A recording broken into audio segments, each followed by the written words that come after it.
Ladies and gentlemen, welcome to It's Rainmaking Time. This is Kim Greenhouse.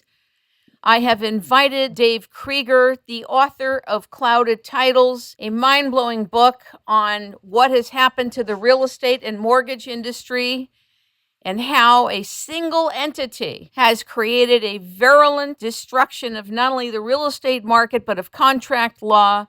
We did a show with Dave Krieger and Ellen Brown that was aired on August 20th of 2012. And so many people have been calling me and saying, what do we tell our realtors? What do we tell our title companies? We don't even know how to explain the first part. And these are people that have already heard the show. If you've heard the show, go back and listen to it. If you haven't heard the show, go listen to it. It's titled Virulent Worm Destroys U.S. Real Estate Market. And I've invited Dave Krieger back today to deal with the questions that are being fielded to me. People are picking up the phone and calling me. They're sending me emails. And so I've asked him to come back today as a follow-up to that segment. Ladies and gentlemen, welcome the author of Clouded Titles, Dave Krieger. Welcome to It's Rainmaking Time. Thank you, Kim. The first thing I want to say to you is that the most prevalent thing that I'm being asked right now is, who do I go to first to tell them I'm not going to sign a MERS contract or anything that has to do with securitization in a contract? Who are they turning to tell this before they have mortgage brokers looking for loans and banks coming in and title companies involved? Because you did it in your own hometown. Can you tell them what should they do? I can kind of give you a rough draft of how, I approach this situation, and that is, one, you got an armload of knowledge, and to not have this knowledge is a problem. So reading the book is at least a step in the right direction, but then what a lot of people have done is they've taken this scenario and they've drawn it into their own backyard, meaning they've researched a lot of their own state statutes. That's what a lot of people that I come in contact with or have come in contact with in the past are doing. They're researching their own state statutes to find out what's applicable and what's not. They're actually consulting real estate attorneys, and many of these real estate attorneys they're talking to are, part of this uneducated mass that pretty much just poo-poos the whole thing off and says, well, it'll be fine. You can't get away with it'll be fine anymore because in my own situation, I demanded that we not have a MERS mortgage. How did you demand that? What did you say? We flat out told the bank we don't want a MERS loan. Mm-hmm. We don't want MERS involved because when MERS gets involved, this presents huge problems because of double liability being imposed by this, recordation system that operates outside of the land records. And so when you're dealing in an issue with an entity that operates outside of the land records, that means that things aren't getting recorded and chain of title is being convoluted, and these people bear no and have no responsibility to clean up their mess because everything was done, by contract outside of the purview of regulatory oversight. Well, here's the thing. I got a call from somebody that I've known for 25 years who said to me, I'm buying a new property in Beverly Hills. I've listened to this show twice. I went to my realtor. I went to the title company. They've never heard of such a thing. They say that they're reputable and not to worry about it, and they've never come across anything like this before in their lives. They're not rude and they're not disrespectful, but they're basically dismissing it. Of course they are. Why does the title company want to affirm that there is a problem? What if they don't know, Dave? Do they know? Yeah, title companies, sure they do. MERS, when MERS first started in this whole thing, MERS went out back in the mid-'90s, and this is when the fracas actually started, but nobody really knew about it because everything was being done behind closed doors. MERS was going out and lecturing to county clerks. I have a county clerk in Texas that told me in a meeting that she had been summoned to one of these open-ended lectures where MERS was, and MERS former CEO R.K. Arnold was there, and he was sitting there pontificating how wonderful MERS was and how it would streamline the mortgage process.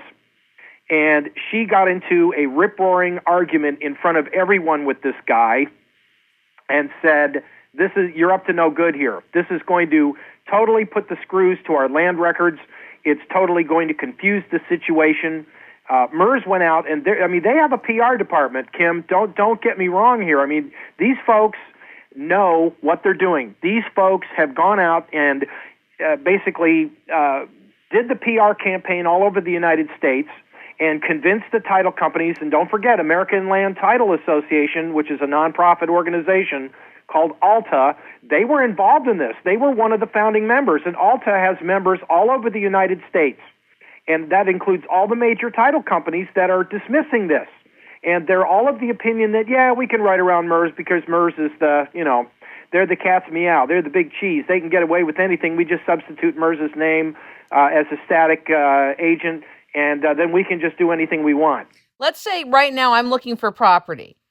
I understand that you told the bank you were not signing a MERS loan or any loan that can be securitized. That's right. Now, are you telling the mortgage brokers that as well?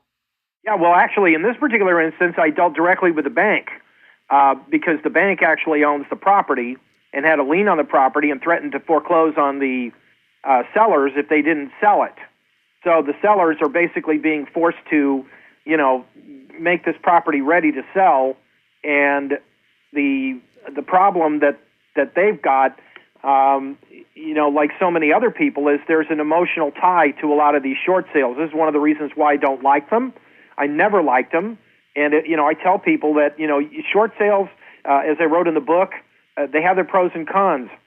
When you're dealing with short sales, you're dealing with some very highly charged people that know that they're going to be taking a bath, and if you're in a deficiency state, you're going to get stuck with the balance of the tab after the sale goes through, unless you have an agreement beforehand that you're not going to get stuck with a tab. So there's a lot of things that come into play here, but on the front end, to answer your question poignantly and directly, if you tell the bank or the mortgage broker, I don't want a MERS mortgage, they're probably going to tell you, well, you're going to have to go look somewhere else. Then here's my question to you. What does the consumer do right now who is in a position or wants to buy property? Well, the best title people in the country I know are telling me if you buy an REO right now, you're crazy. An REO is real estate owned. It's a foreclosure. It's a HUD home. If it's a Fannie Mae or a Freddie Mac, there's issues with those home path properties. But what if it's not? Chain of title. And they will try to find every way. If you wonder why it takes so long to close one of these things, especially short sales, some of these short sales take 6 months to close. It's because they're trying to figure out what to do with the chain of title. They're trying to figure out how they're going to convey this thing. And literally, in my case, they brought in a law firm to research all this to make sure that I don't come back on them later and say, hey, you sold me a raw bill of goods. I don't even legally own the house. But right now, let's say someone is not buying a REO. Let's say somebody is just buying a house. They're going to a bank for financing. They tell their realtor they're not going to sign a MERS note. They're telling their mortgage broker they're not going to sign a MERS note or anything that's securitized. Are they all dropping the client? Yeah, it's not the realtor's duty to steer them in a direction of a loan officer. In this business, having been a realtor, I could not recommend mortgage loan officers to people. I could say, well, we deal with a whole page of them, but you couldn't specifically recommend a mortgage loan officer. Otherwise, it could be construed that you're in bed with them. Right, like a conflict of interest. We don't want that. Is this a needle in a haystack then? Well, it's a needle in a haystack if the title company fails to disclose all these things. The title companies, I think, at this point in time are looking over their shoulders because they don't want to do anything that's going to get them sued. Because after listening to that conversation one afternoon with about 70 title agents on the phone, they were all screaming, saying, look, we can't take multiple hits on this thing. If we get sued, right, we're going to have to come up with fees out of pocket to pay the attorneys. Right. We can't take a hit like this. So when you're dealing in issues like this, you're just going to have to look around and be diligent about trying to find a company, a credit union, or some entity that holds their own paper. And this is going to be tough, but people have to say no to MERS. I mean, even my own bank said MERS is a nightmare. And they're MERS members. But they know what's going on, and when they meet people that understand this stuff and you explain it to them, it makes them look inward and say, well, could we be held liable for pandering this? And when they realize the double liability aspects that are being pontificated on the courts now, because of the fact that MERS is involved, and because of the fact the note could get securitized, and you could be dealing, as we talked before when Ellen was on the show, with all these different matrices that are created by securitization. You have no idea after you pay off the loan if years down the road somebody's going to come in and say, well, your note was securitized and it was put into the system and we have an interest in it. But here's my question. I was asked yesterday by a Syrian realtor, how does the note get securitized? When does the note get securitized? And why doesn't the person who owns the property know about it? Well, that's a deep question that deserves multiple answers. First off, the securitization process, as I have portrayed it in the book, right, basically goes into mild detail about what the intent was. The intent for using MERS, because you have to tie MERS to the whole equation, because this is why MERS was developed. MERS was developed as a computer database to track and record the streamlined processes in the securitization industry. In other words, the mega banks, the hedge fund managers, all the derivatives managers, and everyone involved on Wall Street in this securitization process had to have a central database to go in and record transfers between parties of all the notes that were collateralized into debt obligation. So when you say the notes were collateralized, I understand what you mean, but for the audience... Yeah, they don't understand. Let's say you go to a mortgage company, and the mortgage company is going to give you a loan, and it seems like it's relatively easy to get a loan. Well, if it's not your paper, in other words, if the money's not coming out of your bank account, would you not loan other people's money more readily than you would your own? That's number one consideration. Why is it so easy to get a loan? You look back at what happened in 2002, 2003, all the way to 2007, when, 2006, they were overappraising property, and you were looking at situations where it was so easy to get a loan, you could go in and virtually just state whatever income you wanted to state, and you could get, basically a loan you couldn't afford to pay back. And a lot of people said, wow, we could have this house, and then all of a sudden after they got it, truth sunk in, reality sunk in, and they found out, now we have to pay this mortgage and we can't afford it. They knew after a time with these adjustable rate mortgages that once they reset themselves that these people would end up in default. And so the entire system appears to have been structured where the loan will reset itself with these adjustable rates and negative amortizations. They will reset themselves and cause the buyer to go into default. When the buyer goes into default, then a whole new set of rules comes into play in the securities market. And in essence, what is happening, Kim, is that the money is coming from investors, and the investors are worldwide investors. They're not just American investors. They're from all over the world, and they pour their money into the country, and the hedge fund managers and the aggregate fund managers take this money and put it into a pool, an aggregate fund pool. This is all this investment money, and then if you ever go to a mortgage company and they say, well, we have a program, let's see if we can find you a program that you'll fit into. And when you fill out your 1003 application, the understanding is that 1003 application, your loan app, is pandered all over the place. And you have multiple parties looking at your information to see who wants to stuff it into their mortgage pool of pre-registered loans. So all these loans are in the database, and each one of these collateralized debt obligations, each one of these CDOs, which is a group of loans, just like yours, Mr. Homeowner, you go out and you apply for a loan like these thousands of other homeowners do, and all these 1003 loan applications are floating around in the system, and each one of them gets paired with a pool and assigned a number. And a MERS MIN number, which brings the MERS system in to the picture, is used to track that loan number. And many times you'll see that the loan number is part of the MERS MIN number, and this was created before you even signed at the closing table. This document and this loan package and this program was already tied to some collateralized debt pool of similarly situated notes, just like you and 1,000 other homeowners, and each one of these had a MERS MIN number assigned to it before you went to the closing table.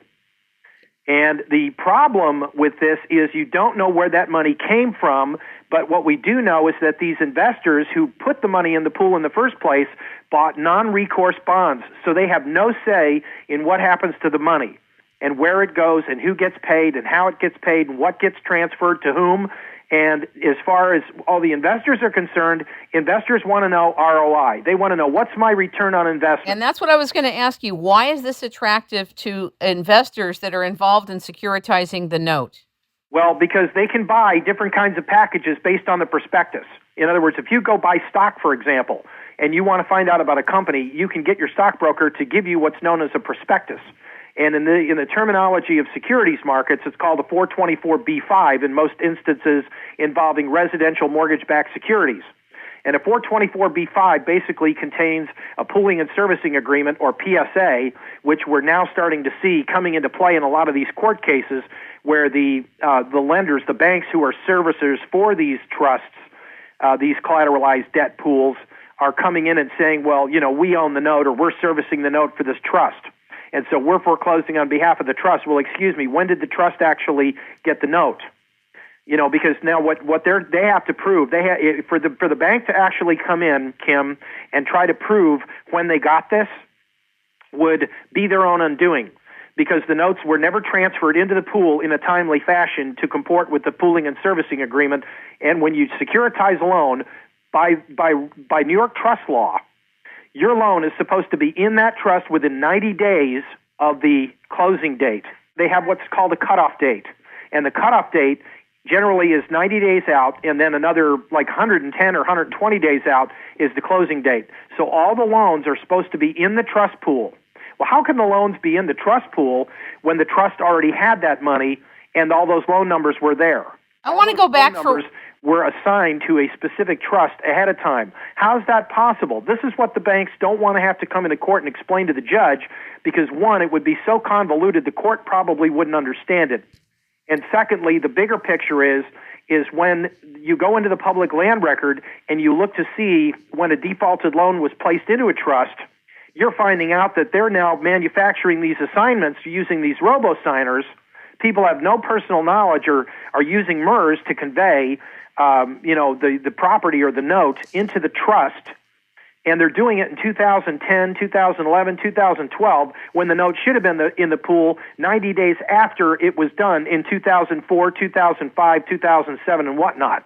We're going to take a quick break, and we'll be right back. No matter what the state of the economy is, there will always be time-honored traditions and special events. The Sterling Hut has been in business since 2008, offering a wide range of fantastic sterling silver products, including finely crafted mint julep cups, personalized baby shower gifts, photo albums, exquisite jewelry boxes and awards, and so much more. The Sterling Hut is an authorized Silver Star international reseller of fine silver products and anniversary gifts. The business is owned by Jewel and Bob Howard.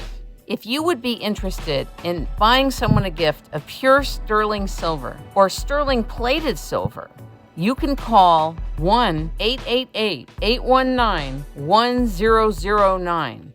Get a 15% discount by going to the Sterling Hut, the Sterling, Sterling, Hut, HUT.com, and saying it's rainmaking time. They will honor a 15% discount for you.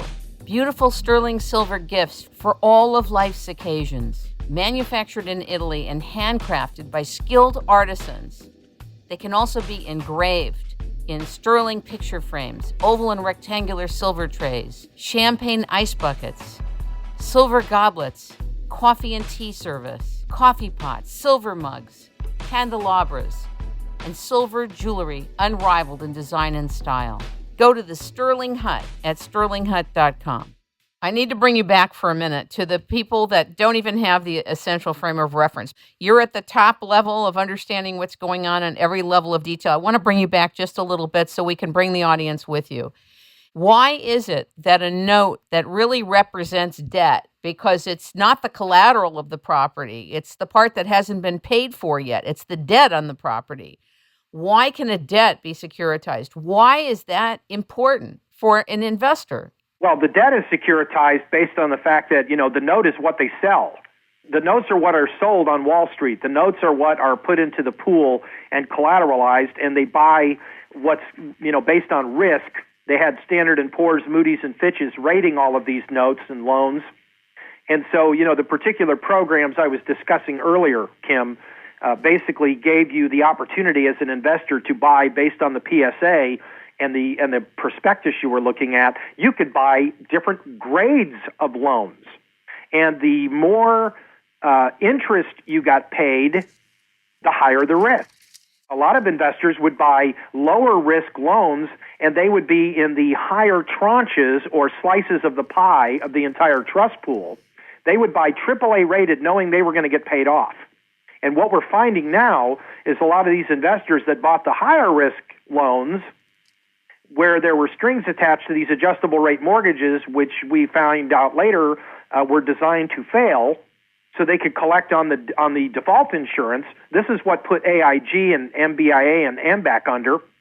The problem is that the investors who bought the higher risk pools got nothing, while the people who bought the low risk AAA rated stuff got paid off. Have you ever heard of life settlements? No, not. I want to share this with you. It hasn't run across my plate yet. I want to share this as an analogy so that the audience can click into this. Basically, at the time when people were dropping dead, when AIDS first hit America, the insurance industry said, hey, why don't we provide a way for people that are sick with this disease to bail out of their life insurance policies? We'll give them 50% of what they got, and we'll take a position in the other 50%. So they created something called a death bond, but they're now called life settlements. They're basically a derivative in the insurance industry. What's happened is an entire industry has been created where hundreds and thousands of attorneys and insurance brokers are involved in actually pre-selling the life insurance before somebody dies. And there's a criteria for it. You have to be at least 67 years old. When you sign the contract, you have to have it at least 2 years. There's universities involved in this. Basically, they're raising hundreds and millions and billions of dollars, and they have a team of investors on the back end that are getting the 50 or 60%. It's whatever the people are that are involved in it agree to. But basically, it means that someone's life is being securitized, pre-sold, and in the market on Wall Street. And this could go on over and over and over again. I found out about this in 2008. In June, I was in shock because I was sitting in the Beverly Hills office of one of the biggest insurance brokers in the country, whose back end was doing this. And the guy said to me, we take one policy, we submit it to maybe 10 or 12 A-plus companies, and then we securitize 10 times one person's life. No, that's not, it doesn't surprise me. And don't you think that's ruining the life insurance industry and blowing up the whole thing? You can securitize the weather, Kim. I know. You can go in and make bets on whether or not it's going to rain or snow or whatever and bet against it and collect on it. I mean, this is what they've done with the derivatives market, and it's totally unregulated. Of late, I was just reading, I didn't get a chance to go through the entire lawsuit, but I was just reading where 3 AGs from 3 different states have now sued the Consumer Finance Protection Bureau and are basically claiming that the Dodd-Frank Act is unconstitutional. This just hit the streets now, and I'm still reading this suit. I haven't evaluated the entire suit. I just know that there's a bank in Big Spring, Texas that's involved in this, and they're saying that they've had to cut back on their services because the Consumer Finance Protection Bureau is basically being allowed to ride herd and violate everyone's due process rights. So, back to securitization. Yes. The issues that you're faced with here is when you can securitize anything and make gambles on anything. And this is, what I was reading in The Big Short by Michael Lewis.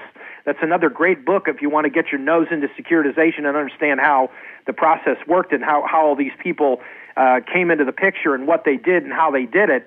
And, how Deutsche Bank was involved and several of these other entities were involved that have just basically made billions and billions of dollars for themselves at the expense of all these foreign investors, some of whom got paid, many of whom did not, and many of whom now are suing the trusts and suing the banks, claiming to service these trusts for reparations for all of the losses that they took based on fraudulent misrepresentation in the prospectus.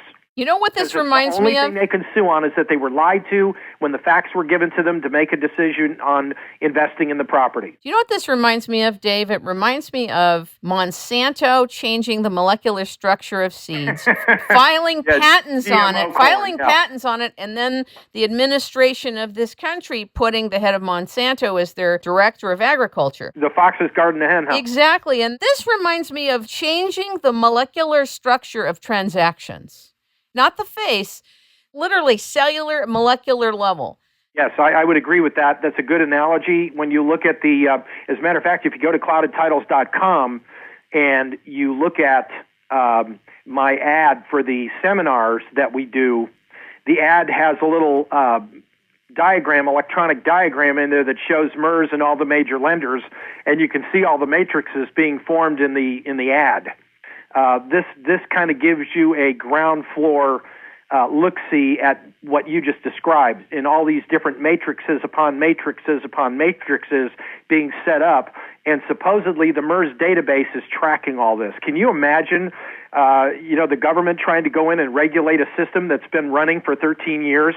Well, basically, based on the first interview we did with you and Ellen, you're telling me that the Department of Justice is in on it, the comptroller. I mean, it's pretty involved. When you look at the lack of prosecutions in this thing right now, their excuses, the banks were deregulated. I mean, I'd be looking at all these congressmen that voted for Graham Leach Bliley because that act, in effect, killed Glass-Steagall in 1999, which ironically was the same year that MERS 3 came into fruition and really started hitting the ground running. I mean, that was their impetus.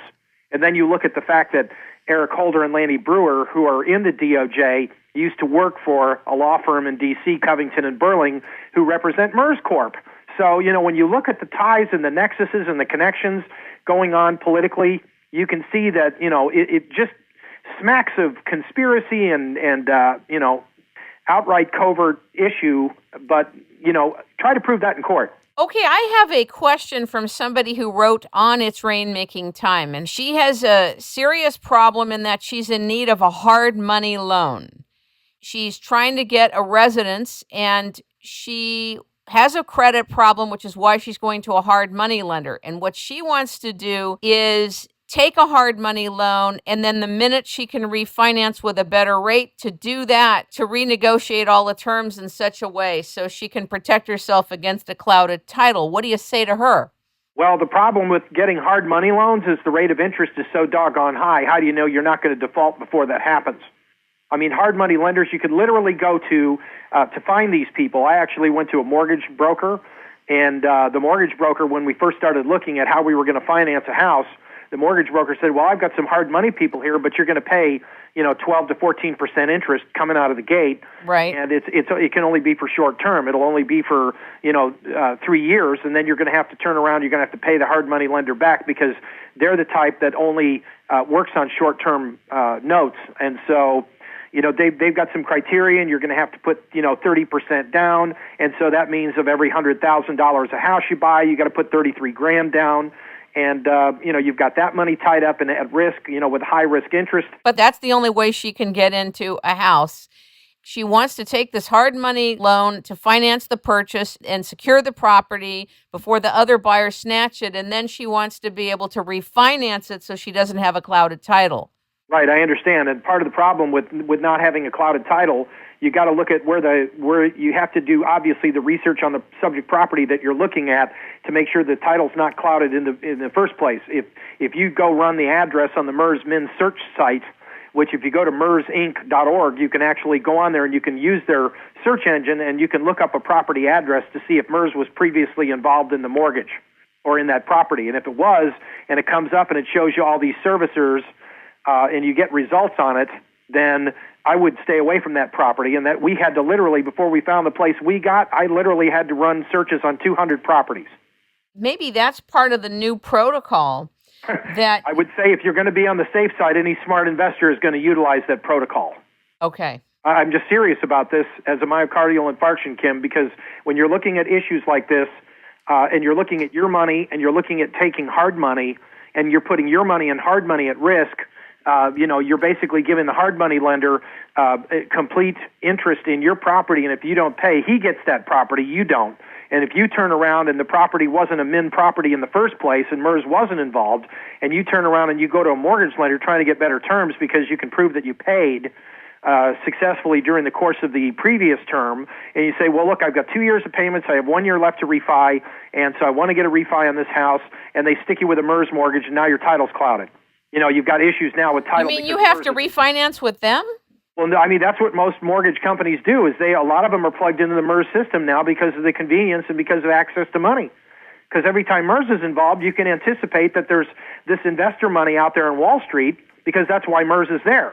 MERS automatically implies that the note's going to be securitized and there's investment money involved. That's why it's so easy to get, because the banks aren't hard money lenders. They're loaning other people's money. And so this is a problem when you go out there and you try to get this free money refinancing, is everybody wants to stick you with easy money because it's easier for them. They don't have to work so hard to get you a loan. I always go to owner finance. Is the next best thing for me is to try to find an owner finance property. Well, they'll carry it to term. They'll give you an actual true owner finance. Because a lot of these investors will do that, but then you have to research to make sure that the investor legally owns his property and that the title's clear. Otherwise, after you pay off the property, you may find out, you don't legally own it because the investor who sold it to you didn't legally own it when he got it, or you're going to find out at some point in time that MERS is involved, and even though the investor had a legal right to it, you're still going to have to quiet the title to keep other people from coming in down the road in the matrix and suing you, claiming they have an interest in your property. You have no idea who these people are because of the matrix we just talked about. This has really created next-level panic for some people that either are dealing with their own properties or want to buy new properties. This revelation could give you a heart attack because it's something that most people didn't know was even occurring. Now, what were to happen, Dave, if MERSinc.org decides to disappear the ability to check? Their feet are being held to the fire now by the government and other entities, and they're trying to become the kindler, gentler MERS. They're trying to give people public access, and of course, any county clerk out there that knows about MERS, like Jeff Thigpen in North Carolina, he was at a PREA convention, and I got a chance to meet him before he went in there. And he went in basically, and Bill Beckman, the current CEO of MERS, who used to work for Citigroup, he came in and was, touting how wonderful MERS is and how it's open, it has an open door policy, and, it's easy to find out. And Jeff Thigpen stood up and objected and literally drew 3 rounds of standing ovations because, when you look at MERS and what these people say, and you look at how their attorneys argue MERS's position in court, it's MERS doublespeak. They say what they want to for the convenience of PR, but what really goes on behind the scenes is just the opposite. We're going to take a quick break, and we'll be right back. Did you know that approximately 65,000 of the 70,000 chemicals that have been dumped into the environment are considered to be highly toxic? That we are ingesting those toxins through the air, the water, and the food supply? And that no matter how much you eat organic food and drink the best, purest water, we all have to detoxify from these chemicals that we're being bombarded with. We're also being bombarded with something invisible, the radiation fallout from Fukushima, one of the worst man-made environmental disasters humanity has seen since Chernobyl. In combination with the BP oil spill, the fact is that we have to detoxify our bodies of toxins and of the radiation. But how do you do that? You do that with rock powdered zeolite. Zeolite is the most effective mineral you can take to detoxify your body. Zeolite has been used to treat Chernobyl victims, the land and agriculture. It's been very effective. It's also given to animals to detoxify as well. If you are interested in establishing a prevention program and detoxifying your body, go to etszeolite.com or call Hank Heister at 818-707-0468. And if you tell him it's rainmaking time, you will get free shipping for the product that you order. Call Hank Heister at 818-707-0468 and order your zeolite today. And back to the show. What do people tell the title companies they're working with? Most of the title officers need to be educated.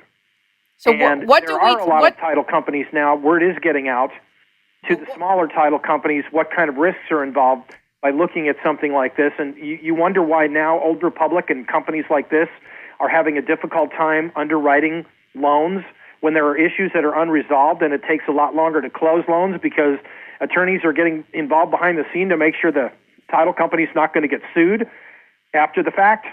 Once they close this loan, they're locked in. They have to insure, and they're going to have to pay. And like most insurance companies, if you have risk management, what are they going to do? They're going to try to find every reason why not to pay, why not to insure a claim. They're going to look for all the exclusions and exceptions and conditions. And so they hand you a Schedule B, which has exclusions and conditions on it. And one of those conditions is, well, we don't insure it if it's not recorded in the public record. And so, when you're dealing in issues like that presents a huge problem for you as an investor buying an owner's title policy, which there are homeowners indemnity policies out there, or owner's title policies. It basically protects the owner if they find something wrong with title that could have been checked and prevented prior to closing. Well, if it's not in the land records and later it's discovered, what do you think the title insurance company is going to say? They're not going to insure because they're going to point at Schedule B and say, hey, our Schedule B says it's not in the land records, we don't insure. So now they've just found a way to what I call right around the defect. And when MERS is involved, the potential for creating defects is huge, to the point where if you go in and you try to maintain to a title insurance company that you're in the right and that these people, deceived you, they're going to say, well, we don't find it in the land records, and so what is it that you're complaining about? Title companies, literally, from my understanding and from talking to people, they want to insure these things. They want to write these policies because, a lot of them are actually, we're hearing reports now that a lot of title companies are not closing loans. They're actually saying, nope, we're not going to insure that. In fact, Stewart Title just put out a piece, and you can go to my website at cloudedtitles.com, and you can read that article that I wrote. I just got commentary from a county auditor who's Washington State's version of a county clerk or recorder. And the county auditor, and I won't mention her name, but she read this article, and she said this is probably one of the most well-written articles that I've seen right now on what title companies are doing, and they're not out of the woods. That's basically what this article is about, is title companies are not out of the woods yet. Title companies still have yet to face the true music, as it were, as to all of the issues that they created by closing these loans where MERS was involved. Is there a way that title companies who are receptive and open to this insight and this new application, what can be done so that title companies can evolve to better protect themselves and the customer?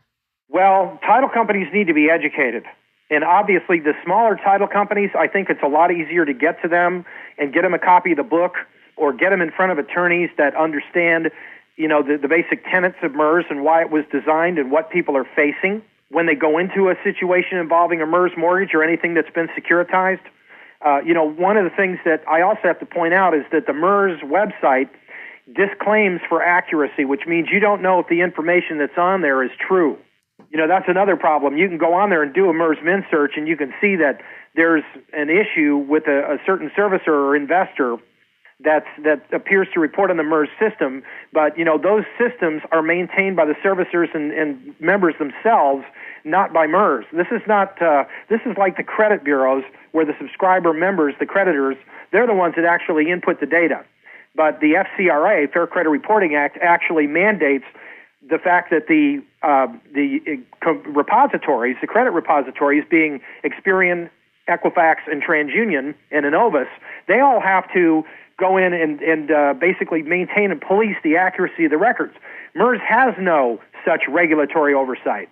This is a problem for title companies, too, because MERS won't share any of that information with them, and the title companies many times rely on plant records, which are electronic databases that they keep, that they have access to. They become members of what we call a title plant, and the title plant basically is a set of mirrored electronic records that resemble what's in the land records in all the county courthouses. This took a long time to compile, and these people basically go into, because of the fact that it's streamlined and they do member access and they get in to do a title search, and they're using the plant records with some local courthouse follow-up, trying to determine whether or not the chain of title makes sense. And the part of the problem with what's recorded in the land records is many times a lot of these documents are manufactured to represent something that occurred when in fact, the people signing them don't have personal knowledge of any of the facts.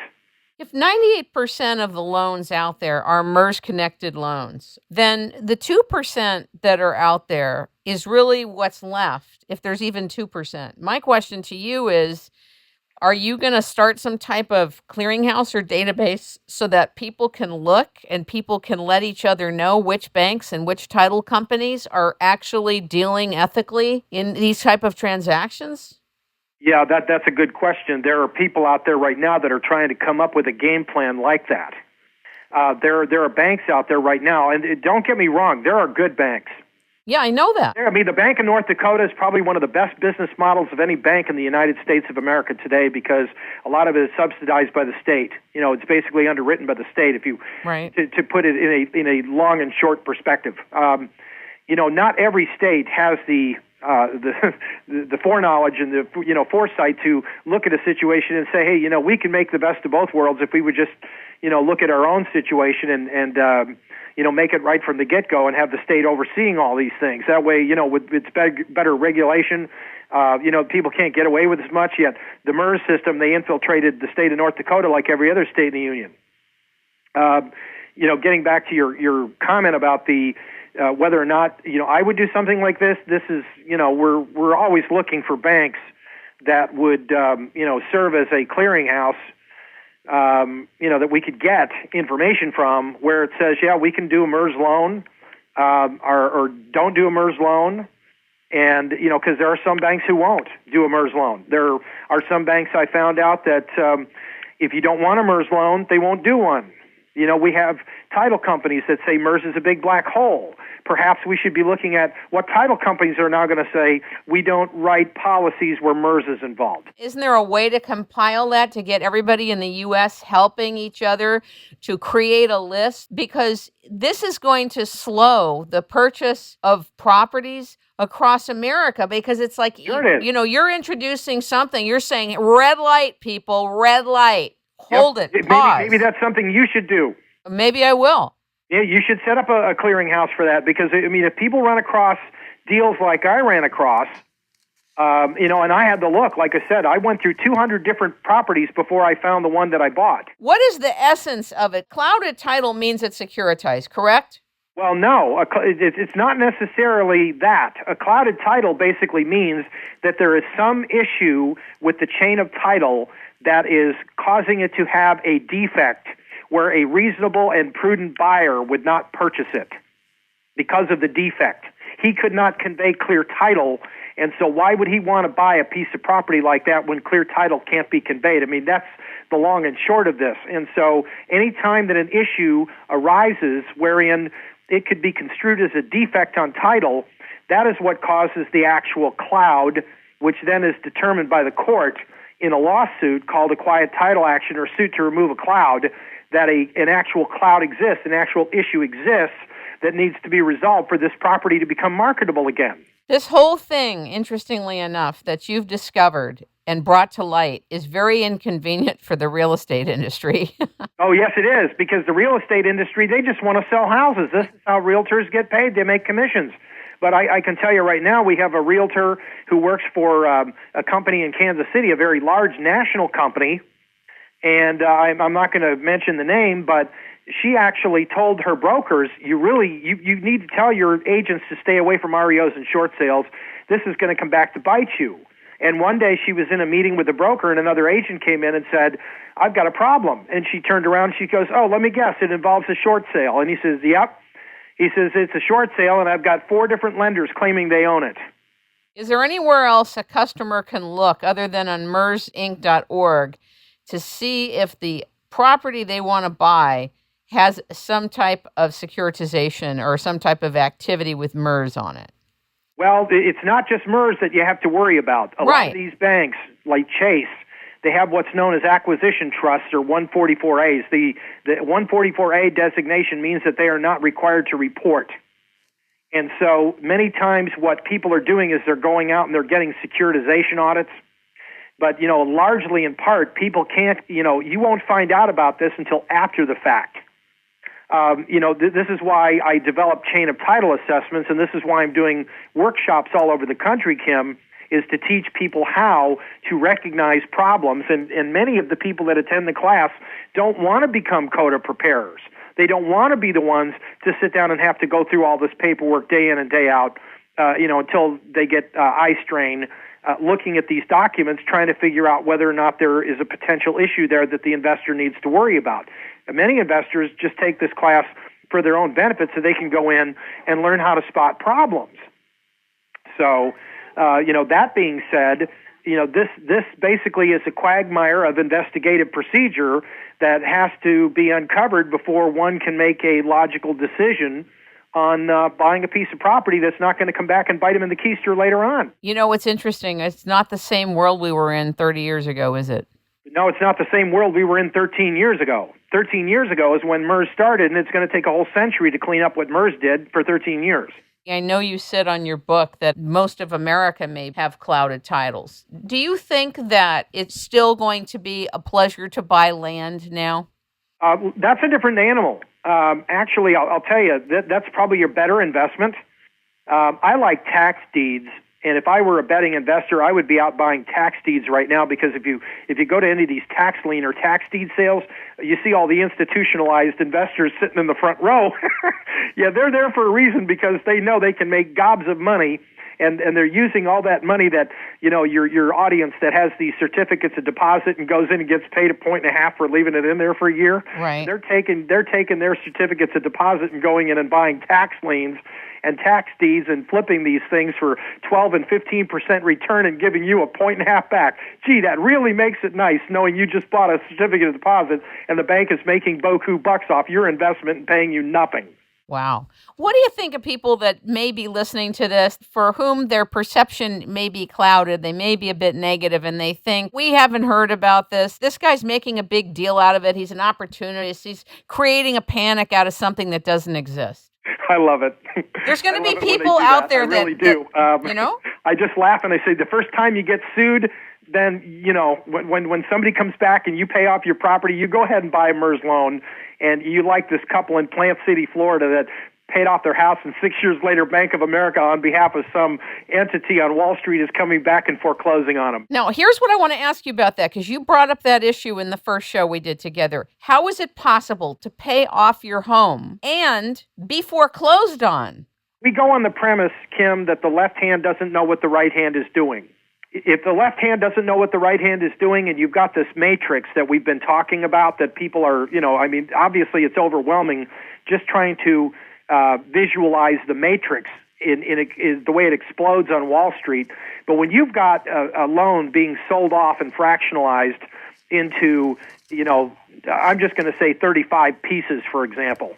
Because when you go into closing and you sign this deed of trust or mortgage, and there's a section on there that says sale of note, it's in paragraph 19 or 20 on most long forms, and it says sale of note, change of servicer. If you've got that in your paperwork, and there's an 18-digit MIN number on the front of the document, in front of the title, mortgage, or deed of trust, then you know that this thing potentially could be sold to multiple investors, all who could come back at some point in time with a claim of lien against the property. Now, whether or not they can actually make it stick is a whole different ballgame, because investors on Wall Street bought non-recourse bonds. It's like buying stock. If the stock tanks, you lose. This is exactly the way it is in the mortgage industry with non-recourse bonds. The only investor recourse is to sue on the misrepresentation of the prospectus, which is what they're doing now. We've got evidence of it. And the insurance companies, because of the fact that the lenders turned around and got default insurance on loans that they knew were going to fail, the insurance companies are now coming back and suing these lenders, saying, well, you knew they were going to fail, you structured them, and you misstated it on the application, so you lied on your application. So you committed insurance fraud. Do you have anything else you want to say about this specific thing? Because I have a real estate scenario to share with you. I mean, this whole thing, Kim, is a nightmare. I know. It's been created. I mean, if you don't look at this thing now, the worst time to look at something is after the fact. You've been served with process. Okay, let's take an example. My father and mother bought a home before I was born, and my father passed away in 2003. The home was sold within, 6 weeks. another group, a family or investors bought the house. That same house, sadly, was practically torched, reconstructed, gutted, redone, and now they're selling that same house. The same property, I should say. Could MERS have been involved with my parents' home? Could MERS be involved with the new buyers and then now they're trying to sell it? They could have been. And does it affect everybody in the buying chain? Theoretically, it works all the way back up the chain, depending on who sold what to whom and when MERS came into the picture.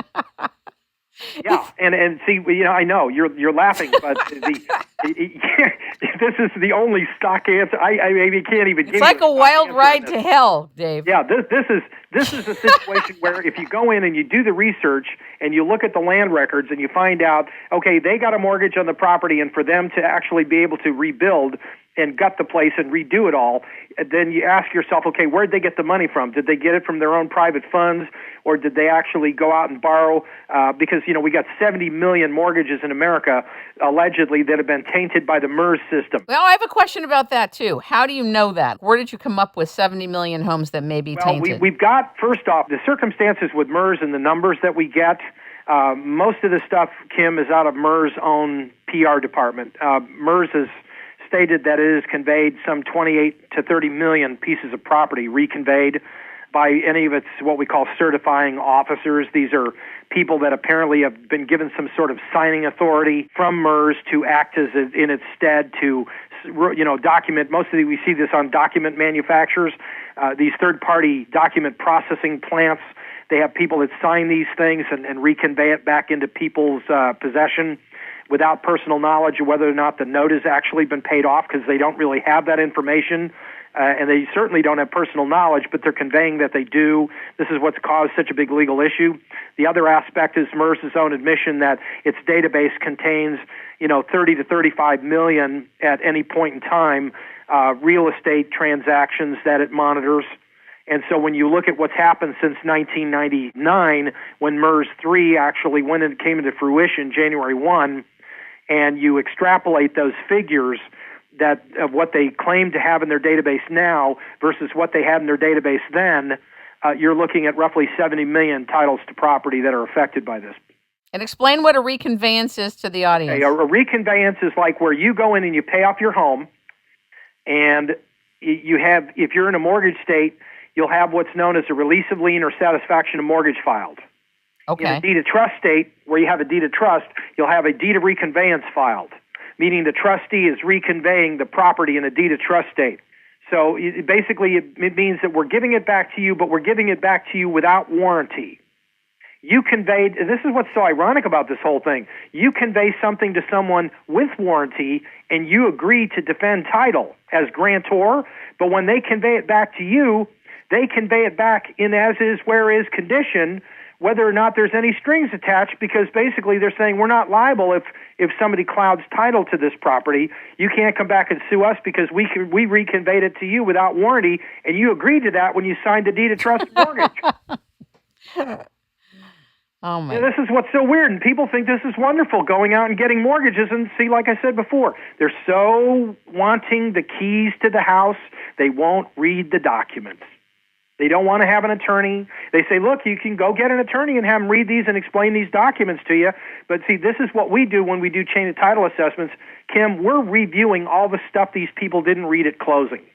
We're going to take a quick break and we'll be right back. Clayton Nolte spent 40 years studying and observing water. He is in love with water. He's dedicated to water. He has a relationship to water, and he's created these marvelous devices. And these devices go under your sink, they go in your shower head, they go in your main water line of your home, they go to your farms, they go to anywhere that you need to get water, including mobile units you can take around with you. People report that you get fresh tasting, invigorating water that has a low surface tension, greater density, no more dry skin. You don't have to use as much soap when you're washing. It reduces the chlorine requirements for spas and swimming pools. It reduces corrosion in deposits and pipes. It increases the longevity of all of the systems that use water and reduces odors around water use facilities. And one of the big things it does is it improves the growth of crops with increased biomass.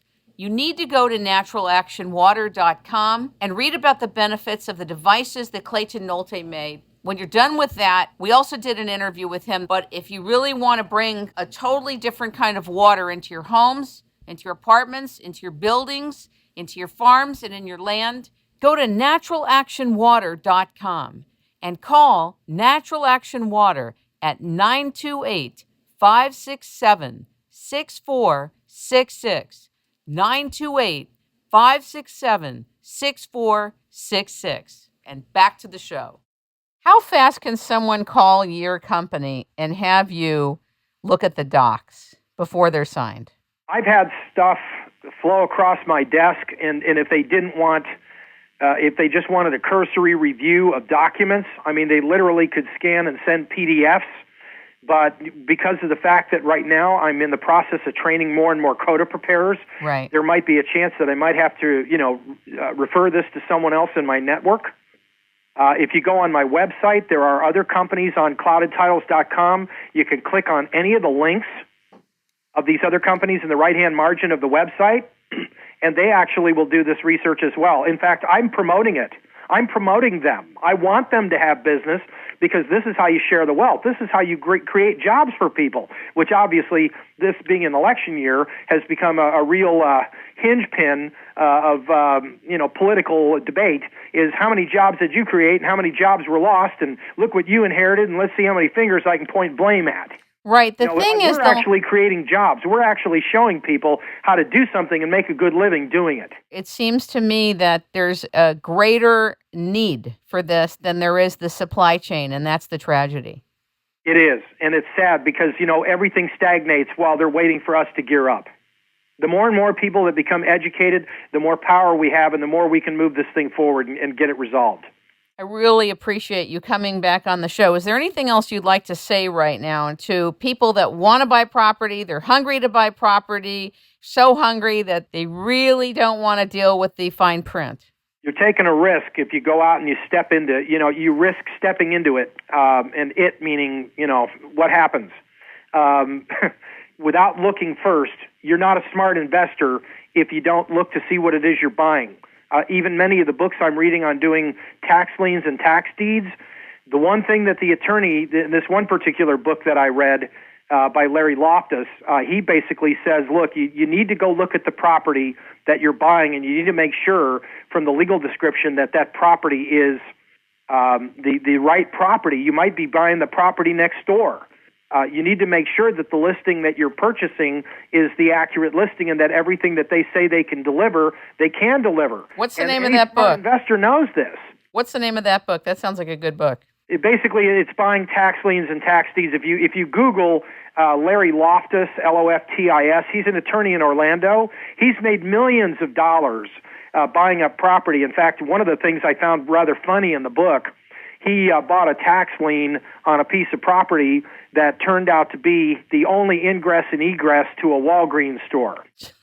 And Walgreens just, they were noticed, but they forgot to buy and pay for their taxes, the property taxes, and so their tax lien was sold at auction, and he bought it, realizing that, hey, wait a minute, there's two separate parcels here, but the parcel that's being auctioned is the Walgreens parking lot, and the Walgreens store, well, they paid for the taxes on the store, but the parking lot, which is the only way you can get to the store, is now held and encumbered by somebody else in the form of a tax lien. That should be fraud to do that. Well, no, it isn't, because the county has to collect taxes.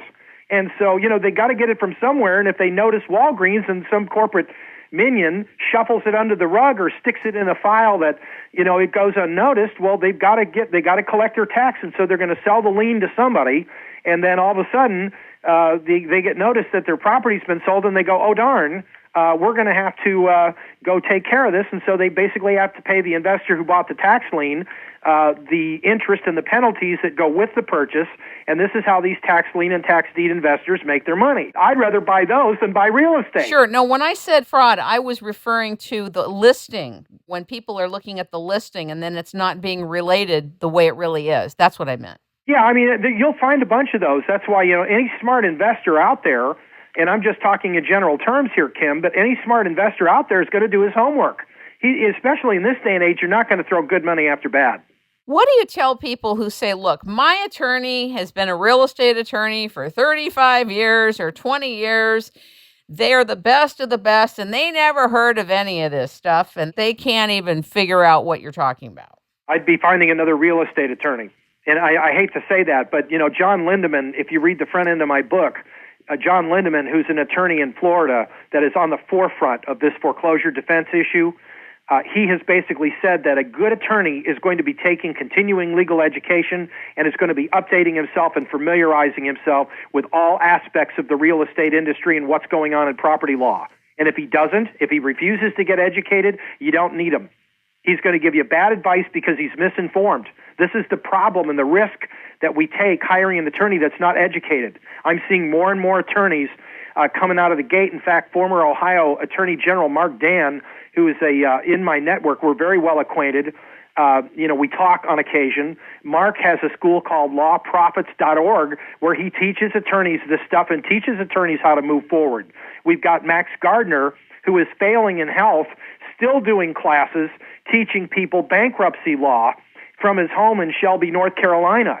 He actually has people come out there, and these attorneys pay almost $7,800 for a week to stay out there, and his wife fixes home-cooked meals. I mean, it's intense. I've been told nothing but wonderful stories about what these attorneys learn when they go out there, and a lot of it is how to fight MERS and bankruptcy. These attorneys, there's plenty of vehicles for people to refer their attorney to, but if the attorney refuses to be educated, John Lindeman says go someplace else. And that may be what a lot of people have to do, is interview them. That's exactly what we do. We have networks of CODA preparing entities, companies that have started up and they're doing it under my tutelage, but they're starting up and they're basically saying, hey, we want to do the right thing, and they're actually vetting hundreds of attorneys. And out of every 100 attorneys, this one company vets, they get 2 or 3 that know what they're talking about. So you have this upcoming October training. Talk about your training, and where is it? Well, the CODA training we're doing is at the La Quinta Love Field in Dallas, and you can go online to cloudedtitles.com and download a flyer and a registration form, and you can actually pay to attend on the site. But October 6th and 7th is when the seminar is, and at these seminars, this is basically a 2-day intensive training. And, I hate to tell people that it's ever 8 to 5 because the number of questions we get asked generally sends it into overtime, and we've actually had to hold evening sessions to make sure that all this material gets out there. I'm not, when I go into these workshops, Kim, I don't have my stopwatch. We go through as much material as it looks like they can handle, and when their eyes start glazing over, we take a break. It's information overload. I've actually had attorneys and JDs attend this seminar, and they're telling me, man, they'd be lucky to grasp 25% of this information. I said, well, if they read the book before they come, and generally anybody that signs up well in advance of the seminar, we send them a copy of the book so they can actually have time to read the book. If they read the book, Clouded Titles, and they understand the situations that we're discussing, and we give them a workbook when they get there, which has examples of certain scenarios that they're going to face when they do land record audits, we actually get down into the nuts and bolts of doing chain of title assessments so people can spot defects, potential suspect issues that they can bring to the attention of the investor who is interested in buying a piece of property. And if they run across something that says, well, here's the half dozen issues that we've done just in this short form, 2 or 3 pages we just gave you that have all these issues that we found, you probably should seek the advice of a competent real estate attorney and bring these issues up and see if the attorney agrees with you or not. We basically are there to save attorneys a lot of time, and I have attorneys sending me files on a constant basis, and they say, look, we need to litigate this thing. I need it by a certain date. Can you, evaluate this situation and give me a fresh set of eyes and ears as to what you think might be wrong with this thing that I can do the research? Because, frankly, I don't have time to do all this. Well, and so CODA preparers basically are being trained in these seminars to assist attorneys and counsel in creating what I call inter-office memos that can be used by attorneys to determine relevant issues in these cases, perhaps many of which are saving someone from being evicted from their property. Can a CODA preparer be a paralegal? Can they be an investor? Can they be a realtor? I have them in all shapes and sizes, Kim. I've got homeowners that are disgruntled, homeowners that are not in foreclosure. I have investors. I have realtors. I have mortgage loan people. I have title agents, real estate agents and brokers. I have a lot of them because they're not selling property. They got to figure out another way to make money. So they want to be a CODA preparer. They know more about this thing than most, but this involves a lot of in-depth research, and they're going to have to do this is a lot of reading and research. The people that you've trained, is there going to be a list of these people available in each state so people can work with them? Well, we do. When we do CODA training, yes, we train for all 50 states. In other words, any CODA preparer that's been trained in these seminars should be able to go to these states and research the information and guide the homeowner through Civics 101 in navigating the land records. But how do we find them? What they need. How do we find them? Well, you can go to cloudedtitles.com for starters. I mean, I've got several companies that are putting listings up on the website. You can contact me directly through cloudedtitles.com. I can refer you to any one of these things if I'm busy, and right now, frankly, I'm swamped. That's why I'm saying it sounds like the supply is so small compared to the need. Well, we probably have trained about 40 to 50 people right now that I would say maybe half of them I'm comfortable with giving work to. It's just that a lot of these people, Kim, are still in the research phase. Right, they're still learning. They're still reading up on this, trying to get familiar before they take on, because, when somebody hands you a set of documents, this is like somebody's life being placed in your hands. Yeah. And obviously, we can't guarantee a legal outcome. Right, I understand. So, we can tell you, well, this is what we see, and we can, the attorney will call us, and we have a conference with the attorney, and believe me, I talk to a lot of attorneys, and I can hold my own here. I'm asking the attorney, well, what do you think? Because, I'm a paralegal, I'm not an attorney, and I'm talking to an attorney, and the attorney's saying, well, what do you see? And I need an extra set of eyes and ears. Do you have any legal theory or any understanding of what it is that we might be looking at or any issues we might be facing? And all you can do is share your ideas with the attorney, but it's up to counsel to make the decision and move the case forward. Wow. And that's how intense these are. And the more of them you do, the better you get. I would imagine that's true. I mean, I open my closet door and all the CODAs just fall out. Where is MERS located? MERS is located on 1818 Library Street in Reston, Virginia. Don't ask me the zip code. I'm not going to go there. They're Delaware corporations, and both MERS Corp Holdings, which is the new and improved entity that used to be MERS Corp Inc., but now it's MERS Corp Holdings Inc., they are the ones that actually own the computer MERS. MERS has no employees. MERS Corp Holdings has over 70 employees at last count. And MERS Corp Holdings basically is the stock company that Fannie, Freddie, Mortgage Bankers Association, American Land Title Association, and most of the major lenders are all players in. And, MERS Corp is the one that makes all the money. MERS makes no money. MERS has no income, no assets, no liabilities, no expenses. They're basically referred to as a bankruptcy remote entity. And so, knowing what we know about MERS, when people sue MERS, most of them are suing MERS Corp Holdings, Inc., in addition to MERS, because MERS Corp Holdings has the deep pockets. And MERS Corp now has to report to the government every time it gets sued. That's how crazy this has gotten. This is so serious, what you've uncovered and what you're teaching people. What do you think keeps you personally out of harm's way?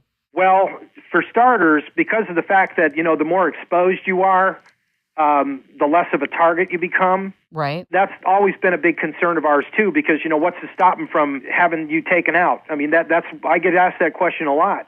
One of the things that I have to say is, even though we have our privacy, because of the fact you've decided to step out of the box and take a stand on something, yes, there is a certain amount of risk with all of this, but, why would somebody want to take a poke at something and draw attention to themselves?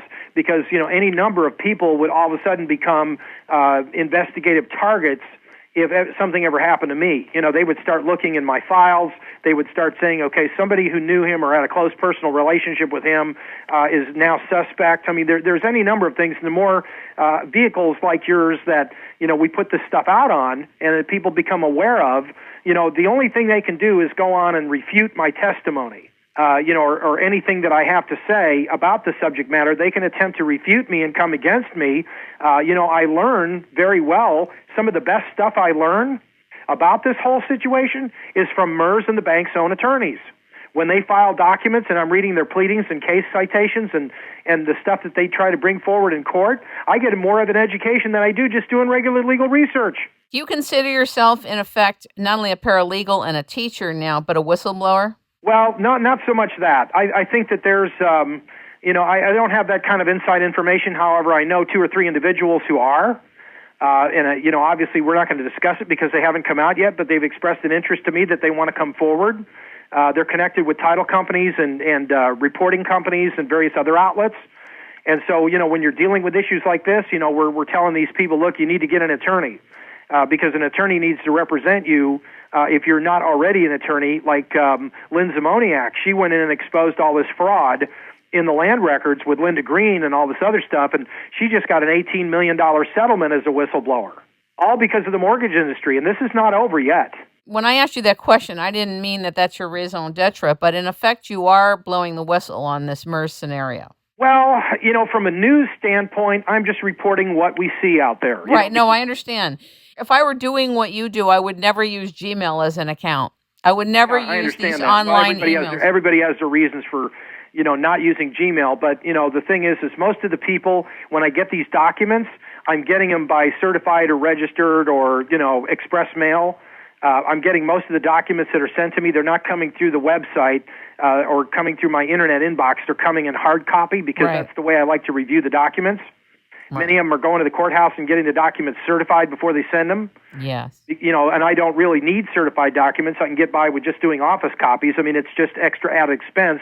And if you were just doing an investor screen to see whether or not, the property's been tainted or there's potential issues, you don't want to go out and spend all that extra money getting something certified if you're not going to take it to court. If you're just doing this as a cursory review and you're going to send me to a local website and you've got a link for me to go look at to help save me time, and I'm looking at these, I'm going to charge you a lesser fee, but, we're really in the business of doing and helping people to do CODAs when there's serious money at stake and somebody's property at stake.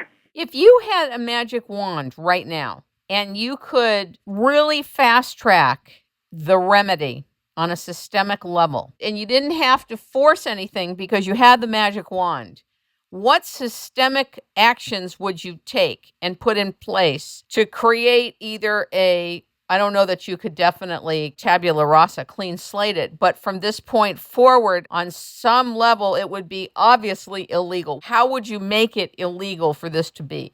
Well, the first thing, obviously, this is at some point in time, and that's a good question, Kim. Obviously, at some point in time, this issue with MERS and its business model is going to end up in front of the Supreme Court of the United States.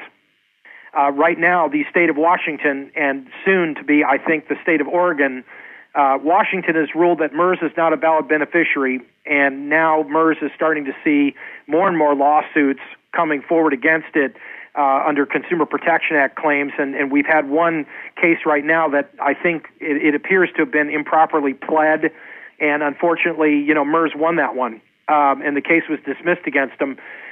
These attorneys have to be careful with how these people sue MERS and MERS Corp because they have a team of attorneys that are very, very good. And a lot of attorneys are afraid to sue MERS, but if MERS is in the contract, they're a party to this lawsuit. I mean, this is what all the attorneys are telling me. You cannot sue MERS because MERS, in the Bellestry case in Missouri, for example, they went in and they filed a lawsuit against Bellestry, and it went to the 8th Circuit, and the 8th Circuit basically said that they have to be noticed every time they're involved and there's a lawsuit. And so because of the consent order on April 13, 2011, MERS has to report to the government every time that Fannie, Freddie, or MERS is involved in any kind of legal action. So when you're looking at stuff like this, the magic wand would be for the Supreme Court to make MERS business model go away. Then the process can be able to heal itself.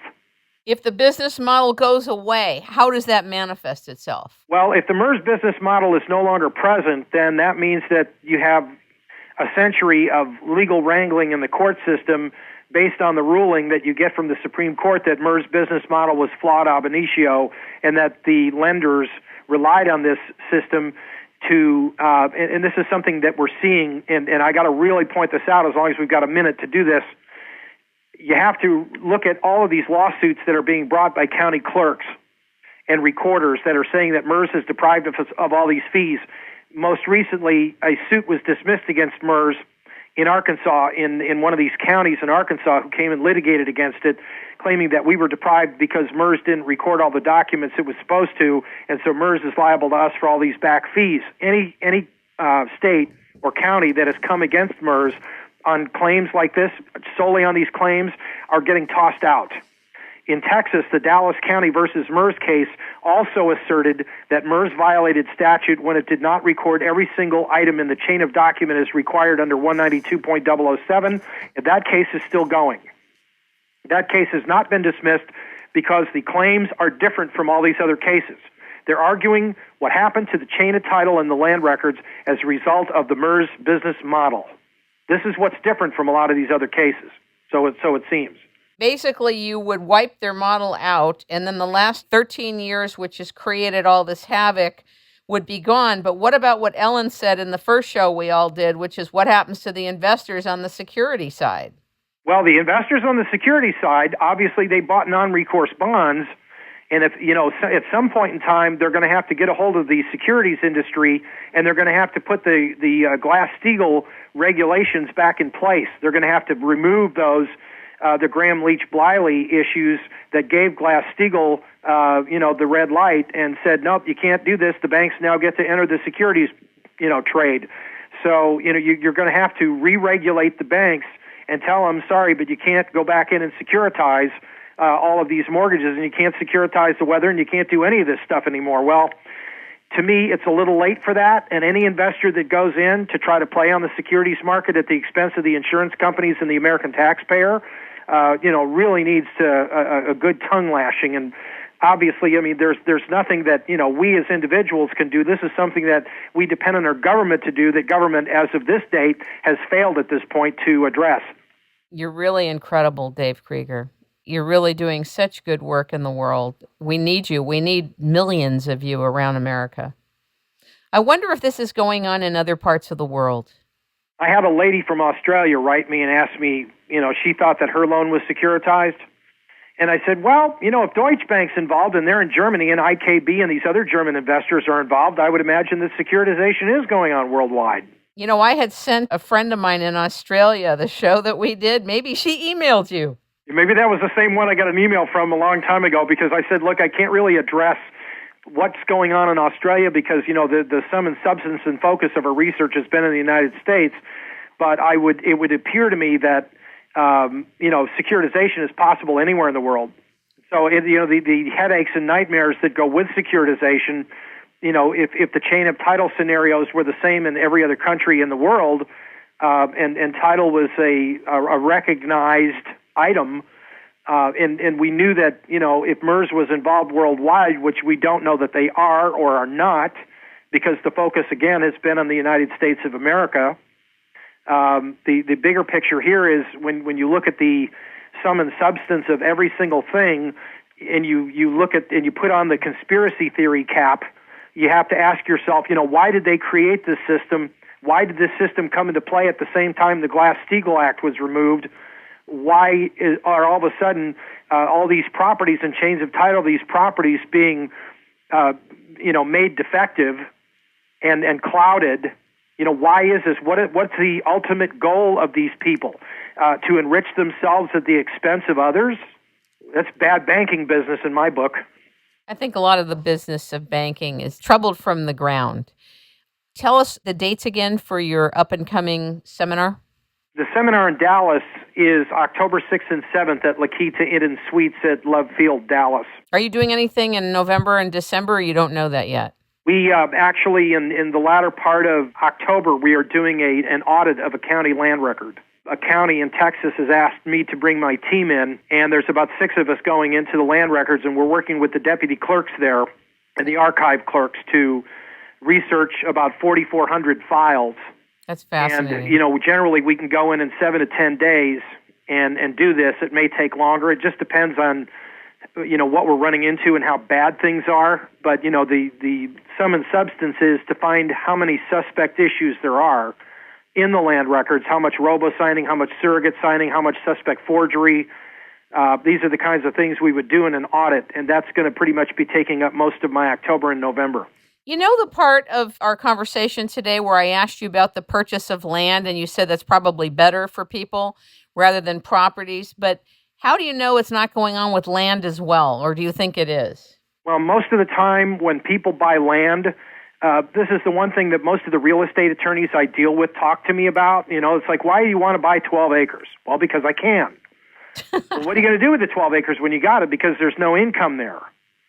Well, I understand that. I have to build something. Well, if you're going to buy something and build something, or you're going to buy something and put something on it, and you're going to have improvements on it, then the property is going to obviously be worth more money. But in its raw form, all land is a tax drain, because somebody owns the land, but somebody's going to be paying ad valorem property taxes on the land. But 9 times out of 10, this is something that, the banks, if they're loaning money on land, they're going to ask you what it is you're going to do with the land.